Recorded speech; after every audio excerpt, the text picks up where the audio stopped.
Assalamualaikum warahmatullahi wabarakatuh. Nama saya Nabila Ananda Pratiwi dari kelas Pengembangan Sistem Informasi R02. Di sini saya akan membacakan rangkuman jurnal untuk memenuhi tugas 1. Judul jurnal yang saya ambil yaitu Penerapan Metode Waterfall dalam Perancangan Sistem Informasi Ujian pada SMK Indonesia Global berbasis web. Merupakan jurnal Khatulistiwa Informatika volume 7 nomor 1 halaman 1-6. Jurnal ini dibuat bulan Juni tahun 2019. Tujuan utama dalam penelitian ini adalah untuk membantu memberikan solusi terhadap permasalahan yang berhubungan dengan ujian siswa di SMK Indonesia Global. Subjek penelitiannya yaitu SMK Indonesia Global dengan objek penelitian yaitu ujian berbasis web.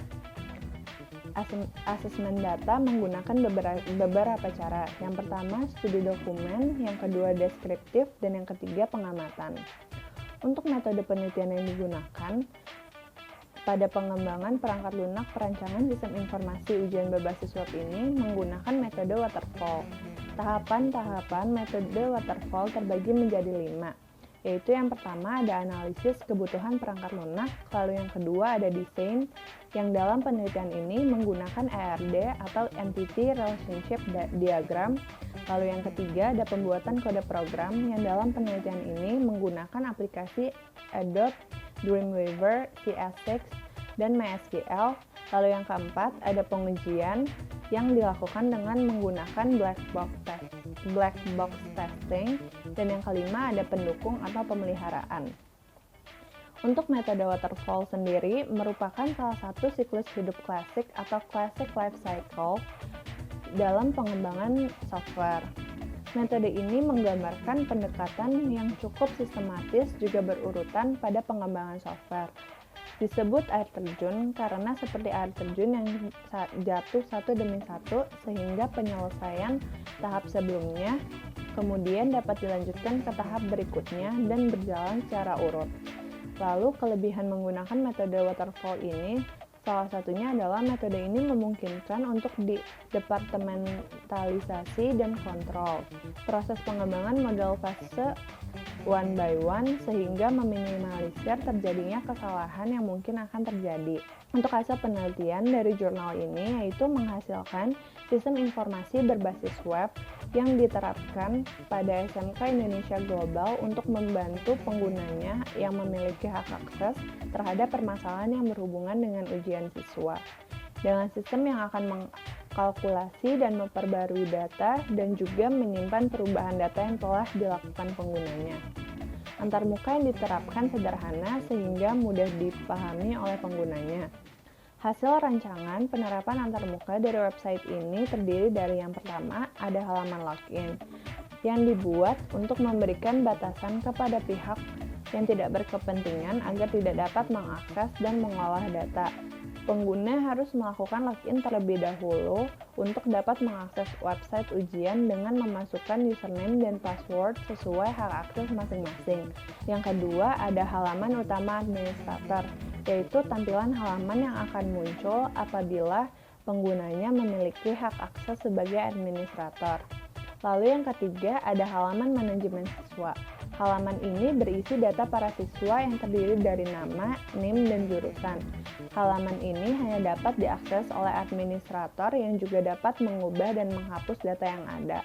Lalu yang keempat ada halaman manajemen guru. Halaman ini juga diperuntukkan kepada administrator dan berisi data para guru yang dapat diedit dan dihapus oleh administrator.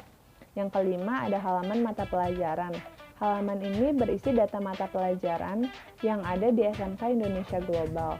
Halaman ini hanya dapat diakses oleh administrator yang juga dapat mengubah dan menghapus data tersebut. Lalu yang keenam ada halaman utama guru. Ini merupakan tampilan halaman bagi penggunanya yang memiliki hak akses sebagai guru. Lalu yang ketujuh ada halaman data soal, yaitu halaman yang berisi data soal dari berbagai mata pelajaran yang ada. Data soal ini dapat diedit maupun dihapus oleh guru. Lalu yang ke-8 ada halaman hasil ujian.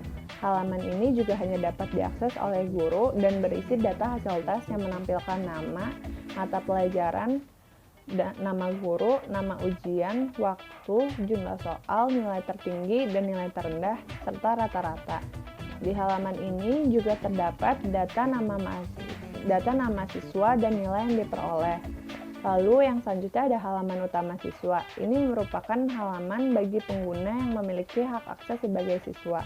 Halaman ini diperuntukkan kepada siswa untuk menjawab soal ujian.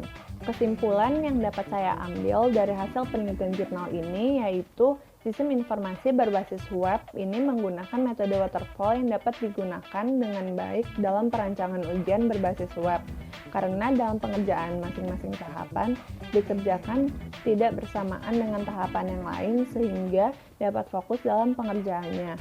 Metode waterfall ini terdiri dari analisis, desain, pengkodean, dan pengujian, serta entity relationship diagram dalam merancang database. Dengan adanya sistem informasi berbasis web ini dapat memberikan solusi terhadap permasalahan yang berhubungan dengan ujian siswa pada SMK Indonesia Global, sehingga siswa dan guru tidak perlu lagi melaksanakan ujian secara konvensional yang dapat menimbulkan permasalahan seperti guru yang mengalami kendala waktu dan tenaga dalam memeriksa jawaban siswa satu persatu dalam bentuk kertas.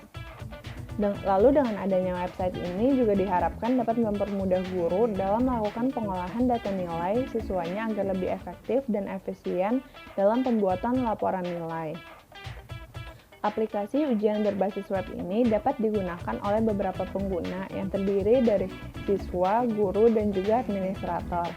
Sistem informasi ujian berbasis web ini bersifat intern. Dengan ini, penggunanya harus melakukan login ke website untuk dapat menggunakan modul-modul yang tersedia sesuai hak aksesnya masing-masing, lalu logout setelah selesai mengakses program. Kelebihan dari penelitian ini yaitu penelitian ini dilakukan mengikuti metode yang tercantum dengan sesuai. Lalu penulisan jurnal ini teratur sesuai dengan kaidah penulisan jurnal. Yang ketiga, ada jurnal ini menggunakan bahasa yang mudah dipahami oleh pembacanya. Lalu teknik pengumpulan data yang tepat dan acuan referensi yang sesuai dengan isi dari pembahasan jurnal ini. Namun juga terdapat beberapa kekurangan, yaitu yang pertama ada beberapa gambar yang dicantumkan tidak memiliki kualitas yang baik sehingga sulit untuk dibaca. Lalu penulis tidak memberikan keterangan untuk halaman-halaman modul yang terdapat pada website. Yang ketiga, desain implementasi antarmukanya kurang menarik. Lalu yang keempat, fitur-fitur yang terdapat pada website belum lengkap, seperti belum diadakannya fitur untuk kuis.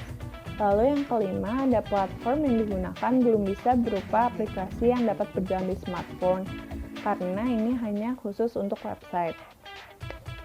Sekian rangkuman dari saya. Mohon maaf apabila ada kesalahan. Wassalamualaikum warahmatullahi wabarakatuh.